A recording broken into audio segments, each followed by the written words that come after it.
Hi, and welcome to week 9 of Keeping Up with Interdata Science. We're almost at the end of the semester. We have just 2 more weeks of new content, so this week and next week.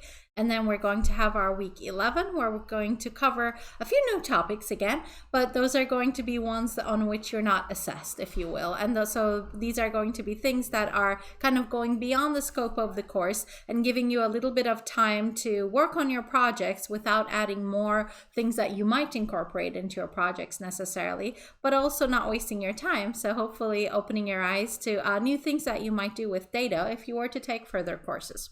So that's what's remaining. What did we do last week? Last week we introduced modeling data. We had a series of videos on fitting models, and interpreting outcomes, and kind of starting to think about, is my model good? How do we assess this in terms of, is a linear model a good fit? Can we use some graphical diagnostics to answer that question? And also certain statistics like R-squared and adjusted R-squared to be able to say something about our models on their own and also in comparison to each other.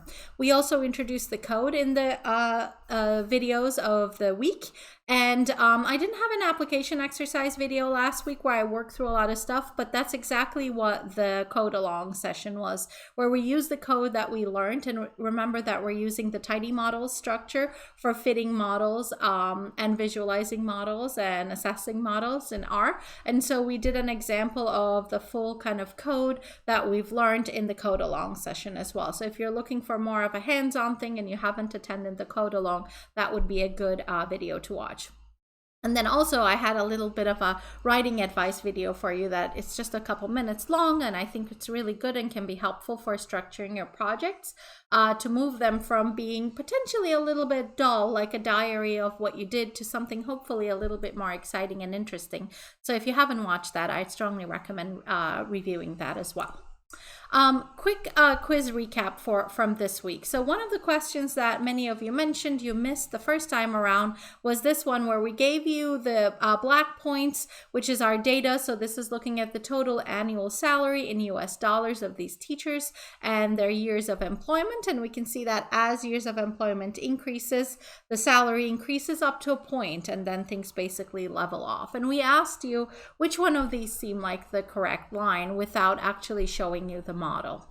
Now, the correct answer there was the red one. And why is it the red dashed one? Because if you can see the green one, the green solid line basically maps to the increase. So almost like the first linear bit of the data, but then is so far away from the points that are leveling off. And then the purple one, really nicely lines up with the points that have kind of leveled off at the end, but really is far away from the points at the initial incline.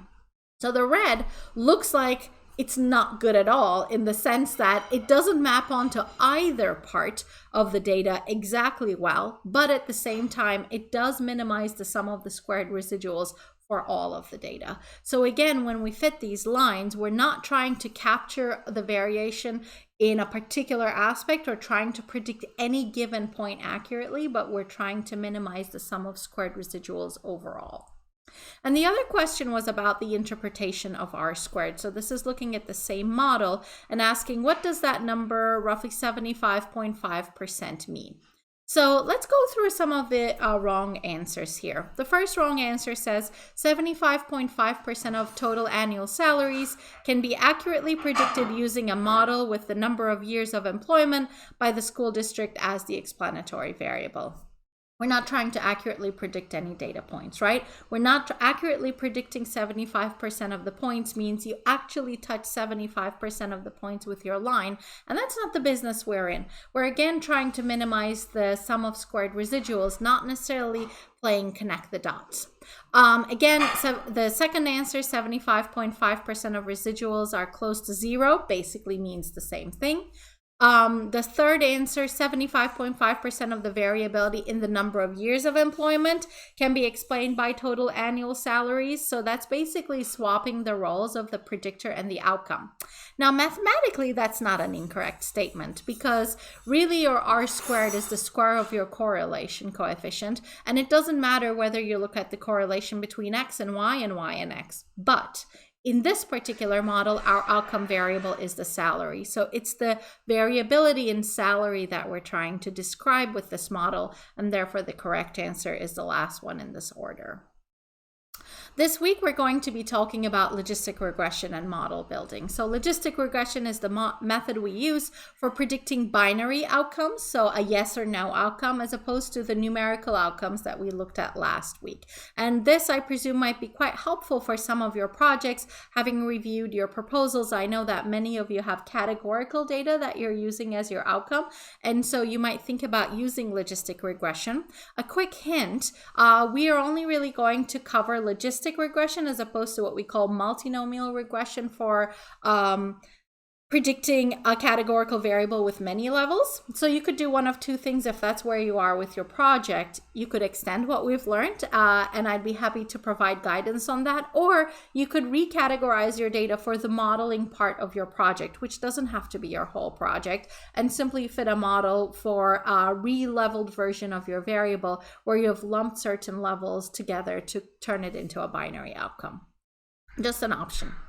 We're also going to talk about making predictions with our models and also the notion of overfitting. And we're going to talk about splitting our data into training and testing sets and training our models on majority of our data, but only a portion of it, and then testing their performance on the testing set. And finally, we're going to wrap up our discussion for the week with feature engineering, which in a way I call it getting creative with your data. You have the data given to you, but can you do more with it? Can you change it and transform your variables in a certain way so that your models can have better predictive performance? And we're going to, as we go through that, talk about kind of the tooling that Tidy Models offers for us to be fitting these models, doing our training and testing split, and then feature engineering as well. Finally, a couple words about your projects. This week, you are going to be working on your projects in lab. So that's what the workshop session is dedicated to on Friday. You should come up with a concrete plan for assigning roles to members, and that's going to be your deliverable for your lab of this week, which means everyone should be there and everyone needs to have a role assigned to them. And at the end, we're going to be asking you if you've actually done what your role was. You're also going to do peer feedback on others' projects. So that's going to be part of your homework assignment that's due next week. We're going to open up 3 repositories for you, give you only write access, so you can only read what they've done for a temporary amount of time until the homework deadline. And we're going to be asking you to open issues with some guided feedback. So I'll pose some questions for you. And you've all read my feedback, so you kind of know what sorts of things you need to be looking for. And my goal with these peer reviews is 1, now that teams have done a little bit more work, we can give each of the teams a bit more feedback to make their projects better. So I'm kind of distributing the work to all of you in terms of giving feedback. But number 2, this is an opportunity for you to see what others are doing before time is up. It's going to be fun to watch each other's presentations at the end, but you might feel like, why didn't I think of that? This could have made our project better. So this might be an opportunity for you to learn from what others are doing and actually potentially be able to incorporate something similar into your projects.